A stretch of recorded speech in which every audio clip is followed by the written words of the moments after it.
बिस्मिल्लाहिर्रहमानिर्रहीम बिस्मिल्लाहिर्रहमानिर्रहीम। मेरा नाम अली सरवर और ये मेरा ऑफिशियल यूट्यूब चैनल है। बिस्मिल्लाहिर्रहमानिर्रहीम। अल्लाहुम्मा सल्ली व सल्लिम बारिक अला सय्यदना मोहम्मद नबी उम्मी आली साबी अल्फाफी मरदम।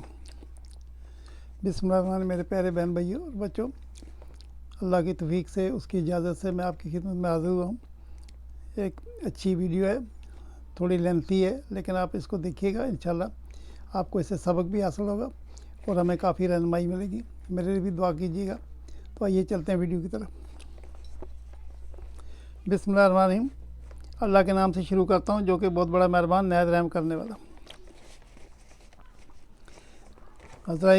हज़रत इब्राहीम बिन नशा रहमतुल्लाह अलैह अपना एक वाक़या बयान करते हैं कि एक बार मैं हज़रत इब्राहीम बिन अदम रहमतुल्लाह अलैह के साथ था। सफ़र पर चलते चलते हमारा गुज़र एक सहरा में से हुआ। वहाँ रास्ते में एक नहायत ही ऊँची कब्र नज़र आई। मैंने देखा कि हज़रत इब्राहीम अदम रहमतुल्लाह अलैह इस कब्र को देखकर आबदीदा हो गए। उनकी आंखों में आंसू आ गए। मैंने उनसे पूछा, सवाल किया कि हुज़ूर किसकी कब्र है जिसे देखकर आप इस कदर रंजीदा हो गए। फरमाया, यह हमीद बिन जाबर की कब्र है, जो कि इन तमाम शहरों का मालिक था। एक अजीम बादशाह उसके सुपुर्द थी, लेकिन अफसोस वो अल्लाह की उस नवाजिश पर अल्लाह के करीब होने की बजाय दुनिया की गफलत में मुब्तला था। ऐश व इशरत की ज़िंदगी बसर कर रहा था। हर वक्त अपने आराम और सुकून की फ़िक्र और आसाइशात की फ़िक्र की ताक़ब में गिरफ़्तार रहते, लेकिन अल्लाह ताला ने उनकी फ़िक्र की और इन्हें हिदायत का रास्ता दिखाया। हमीद बिन जाबर ने अल्लाह की उस दावत को ऐसे कबूल किया कि फिर उनका शुमार अल्लाह के बरगज़ीदा बंदों में होने लगा। फिर हज़रत बिन अदम रहमतुल्लाह अलैह फरमाने लगे, मुझे उनके बारे में ख़बर मिली कि वो एक रात हमीद बिन जाबर अपनी पुर्तकल्लफ़ महफ़िल में मगन थे। दुनिया की दौलत आसाइश की गफलत में मुब्तला थे, कोई फ़िक्र ना थी।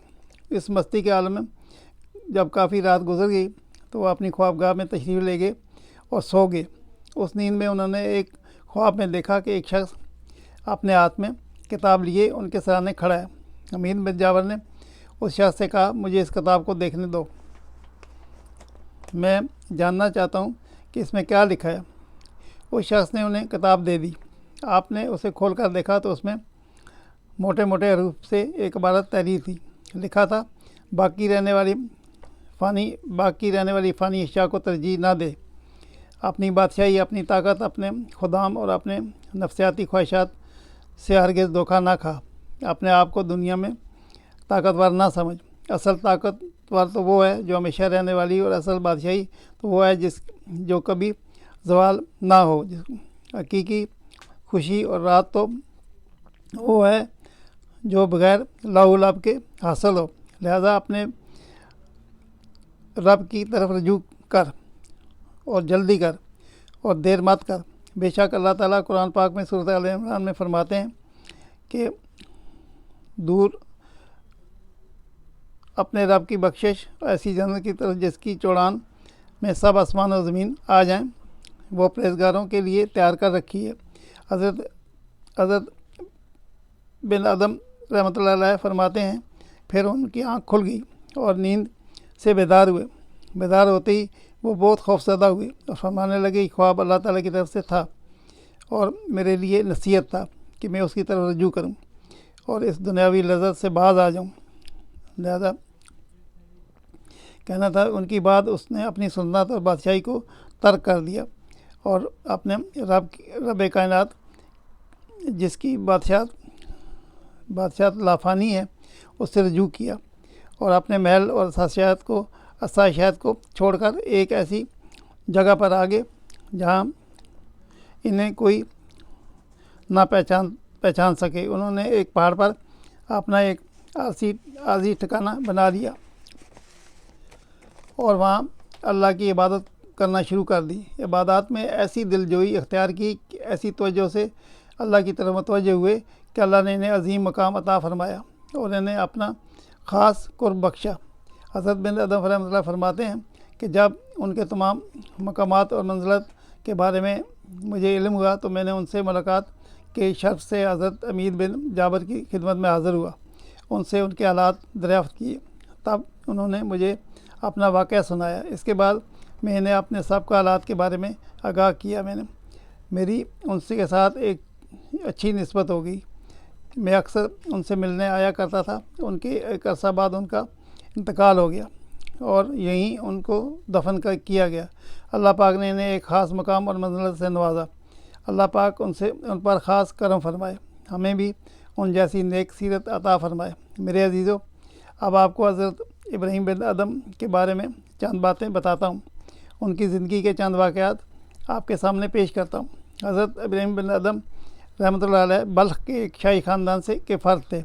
آپ کی کنیت ابو اسحاق ہے اور شہزادوں میں آپ کی نسبت عالی حضرت ابراہیم بن ادم سلمان بن منصور بلخی ہے سے جا ملتا ہے۔ حضرت جنید بغدادی رحمۃ اللہ آپ کی توصیف میں فرماتے ہیں کہ علوم کی چابیاں حضرت ابراہیم ادم ہیں۔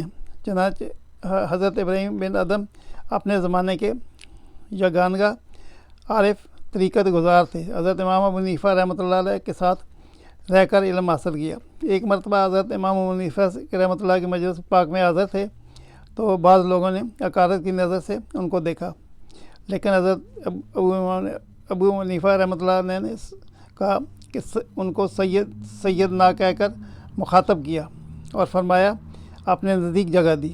لوگوں نے سوال کیا انہیں سرداری کیسے حاصل ہوئی، تو حضرت امام ابو حنیفہ رحمۃ اللہ نے فرمایا ان کا مکمل وقت ذکر، شغل اور وظائف میں گزرتا ہے اور ہم دنیاوی مشاغل میں مشغول رہتے ہیں۔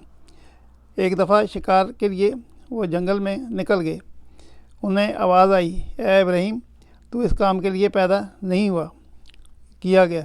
آپ یہ آواز سنتے ہی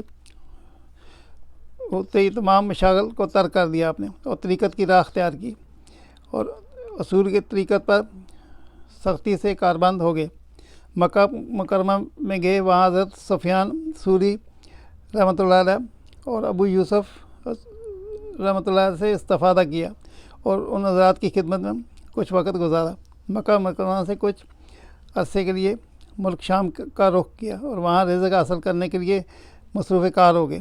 آپ بغاوت کی نگہبانی کر کے رزق حلال کماتے تھے۔ حضرت ابراہیم ادم رحمۃ اللہ علیہ فرماتے ہیں کہ 3 حالتوں میں دل جمی حاصل نہ ہو تو سمجھ لو کہ اس کے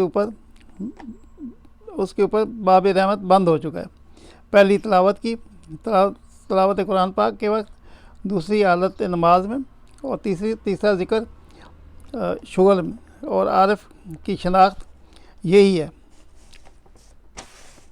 جب لوگوں نے آپ سے دعاؤں کی عدم قبولیت کی شکایت کی تو فرمایا تم اللہ کو پہچانتے ہوئے بھی اس کی اطاعت سے گریزاں ہو، اس کا رزق کھا کر اس کا شکر ادا نہیں کرتے، دوسروں کی عیب جوئی میں لگے رہتے ہو، پھر بھلا خود سوچو ایسے لوگوں کی دعا کیسے قبول ہوگی۔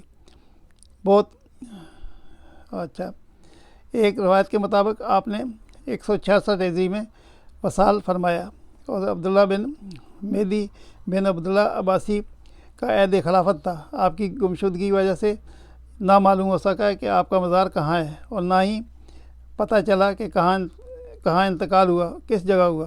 بعض حضرات کا خیال ہے کہ آپ کا مزار بغداد شریف میں ہے۔ میرے پیارے عزیزوں، بہن بھائی اور بچوں، آپ نے دیکھا اگرچہ ویڈیو لمبی تھی لیکن بڑی معلوماتی ہے، اور بزرگوں کی باتیں کرنے، ان کے حالات واقعات سننا، یہ بہت بڑا کہ ایک اجر عظیم ہے۔ دعا کیجیے گا میرے بھی، اپنے لیے بھی۔ صلی اللہ تعالیٰ خیر خلق محمد و آلہ وصحبہ اجمعین برحمتک یا ارحم الراحمین۔